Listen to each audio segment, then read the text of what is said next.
people stay in one place, they tend to accumulate a lot of things.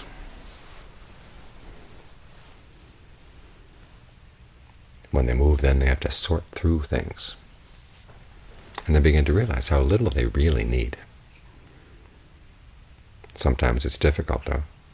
You want this and you want that. But finally the choice has to come down. What do you really need?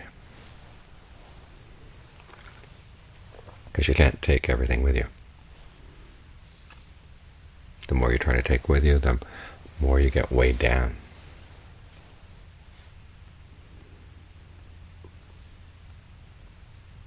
The same principle applies to our lives. When we forget about the fact that we're going to get old and ill and we're going to die, we tend to accumulate a lot of things that we claim as being ours, being us. And our sense of priorities gets dulled. Everything is ours that we can lay our hands on. Your sense of who you are tends to accumulate a lot of things too. But the time will come when you have to go. And what do you take with you then? Ajahn Suwat once noted it's hard to say, it's a paradox. But you noted the contrast. Everything the Buddha said is not self, not self, not self. But then he says, okay, we are the owners of our actions. Those are things that do belong to us, something we have control over. Our intentions. You can choose to do one thing or you can choose to do another. And in that lies your power, for good or for evil, for happiness or for misery. And that's what we take with us. So this is why this should have top priority. It's one of the reasons why we focus on the present moment in our meditation, so you see your intentions clearly. And you can see the states of mind that motivate them, that drive them.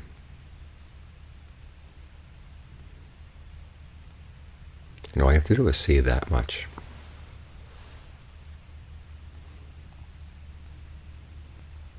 And that can make all the difference in the world. The problem is, for the most part, we've learned how to lie to ourselves, not only about our intentions, but also about the motivation that lies behind them.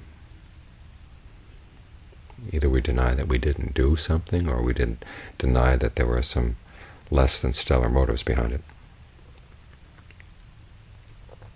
And when this is the case, we're really in trouble, because the main factor, the main power in our lives is something that we're blind about.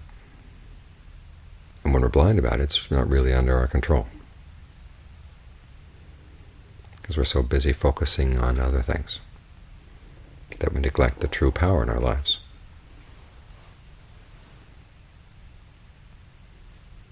So this is one of the reasons why the Buddha teaches us not self, to look around what really does lie under your control, because the sense of control, or the idea of control, is so essential to our idea of who we are. If we don't control something, how we can really claim it as ourselves? How can we really claim it as ours? But your intentions do lie under your control. So this is where we focus.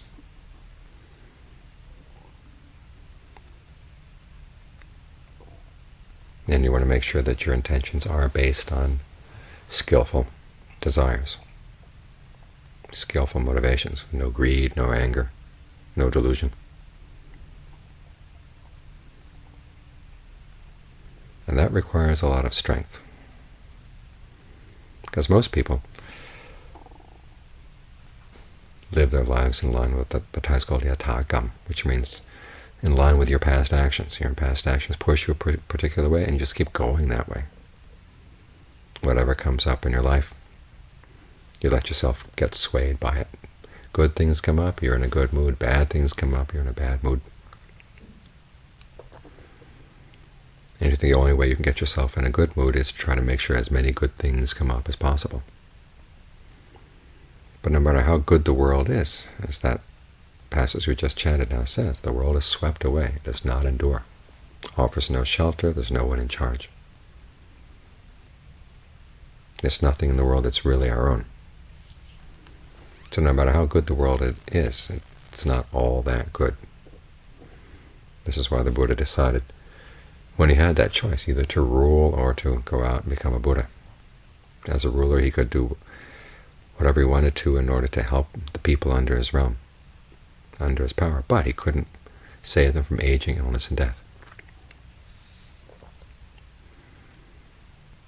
He couldn't prevent untoward things from happening to them.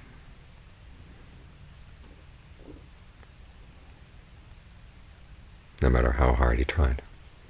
And so rather than trying to set up good outside circumstances for them, he took the path of teaching them how to live peacefully, how to live lives of integrity in the midst of bad situations. And that was a great gift, because this is one teaching that can be used in all circumstances. It's a skill that can be used in all circumstances.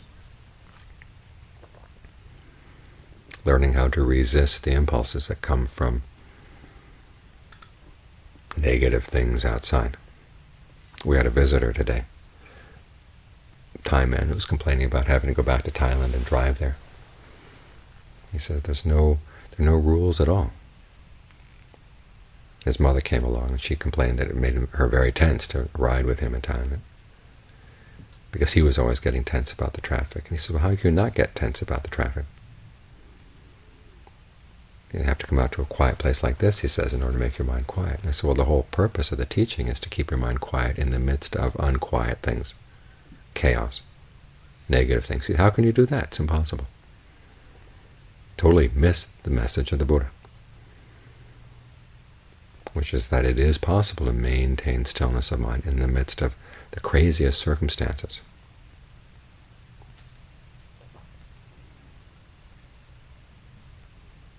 That's the skill we're working on here.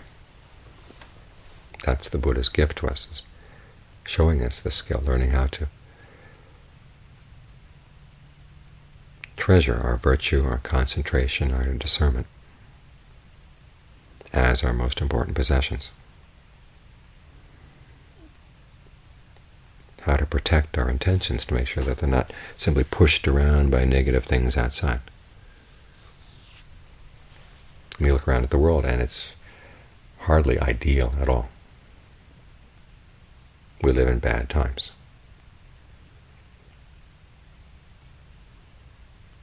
Even in the midst of good times, there's still aging, illness, and death. It can't be stopped, no matter how much we try to pretend that it's not there. Old people get pushed off to old people's homes. Sick people get pushed off into the hospitals, into the hospices. Dead people disappear from accident scenes as quickly as possible. We try to deny these facts, but they can't be denied. They're there all the time.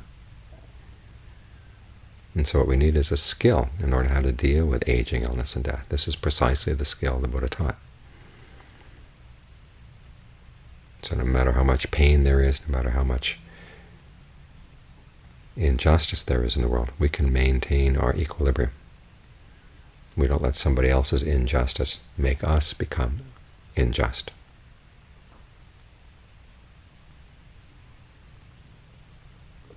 We don't let somebody else's behavior become an excuse, misbehavior become an excuse for our misbehavior.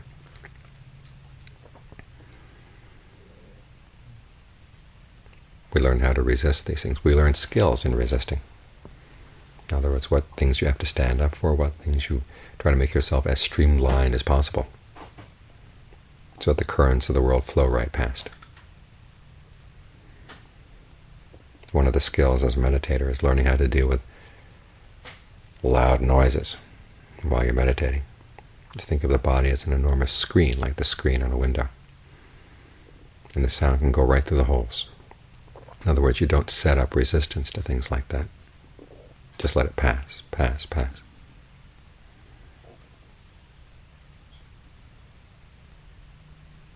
And there are a lot of events in the world that have to be like that. Don't put yourself in a position where you're affected by them. Unless you lay claim to it as being yours or your necessities for happiness on the external level, the less you're likely to be attacked by events of the world. Then, on the other hand, there are things you do have to stand up for. You have to stand up for your principles. When the choice comes that you have to act, you want to make sure that you act on principles of integrity. This is one of the reasons why the Buddha expressed the precepts in such short ideas, not long, roundabout discussions of principles. Simply, you don't kill, you don't steal, you don't have illicit sex, you don't lie, you don't take intoxicants, period. Because many times when the situation is difficult, when the winds of change reach hurricane force, you need those simple guidelines to live by, just to keep reminding yourself, no matter what things seem like outside, you're not going to give in to those pressures.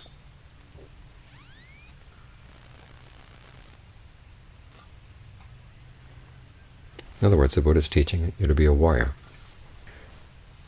teaching you, giving you a sense of what battles need to be fought and what battles don't need to be fought. If you go battling everything, you're not a very smart warrior. You have to have a sense of what battles can be won, what battles have to be won, and what battles you don't have to bother with. And the big battle is just this one, making sure that your intentions don't get swayed by outside events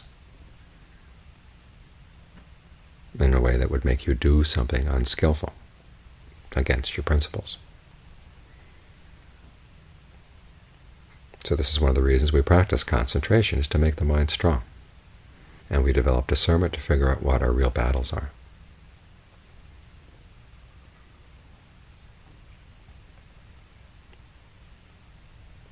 You're sitting here with the breath, nothing happens at all outside, and you find your mind wandering, out of control. That's the way your mind is. How can you trust it not to go wandering way out of control when really are negative things outside? You've got to work on this habit. So when the mind wanders off, you don't follow it. You just stay right here. The thoughts may wander, but you don't have to wander. And if you don't wander after them, after a while, they don't have any pulling power over you. You've learned how to let go. And they'll come back and they'll pester you, but you don't have to get involved with them. You just stay right here with the breath. All the skills you need in order to stay right here are important ones for developing the strength of the mind. And then you use your discernment to figure out exactly what do I really need in order to maintain a sense of well-being. How little can I get by with? It's like knowing you have to move. You've got to sort through your possessions to figure out which ones are essential, which ones are not.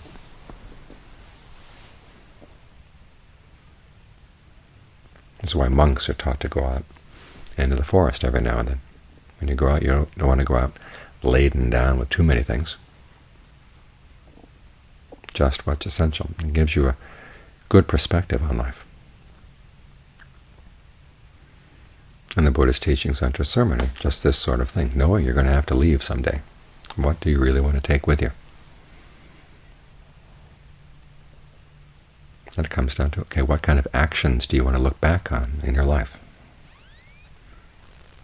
You want to look back on actions that are principled, inspiring,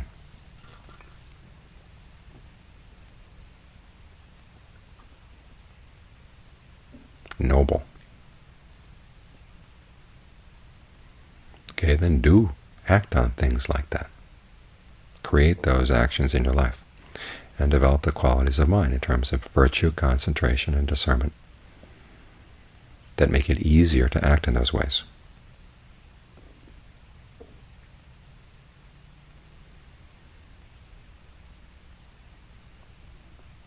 Years back, John McPhee wrote about his time in Alaska. One time he was visiting a couple who were subsistence farmers out in the forest there, and he was kind of embarrassed about the fact that he had brought along a little pillow. He wasn't really roughing it the way they did, and then the wife happened to say, "Well, we're here roughing it. We're actually trying to smooth it out here in the rough." And this is what the practice is for here as well. We're trying to smooth it so it makes it easier for us to behave in the way that we would admire. Sometimes there's tough decisions, but if you develop your skills in terms of virtue, concentration, and insight, it makes it easier and easier to make those tough decisions. One of them is to pare down your sense of what you really need for your happiness, so fewer and fewer things can threaten you. Another is to develop the strength of mind that can withstand the push of thoughts and emotions that would make you do and say and think unskillful things. When you've developed these strengths, when you've learned how to pare down your belongings, then you're ready to wander in the world.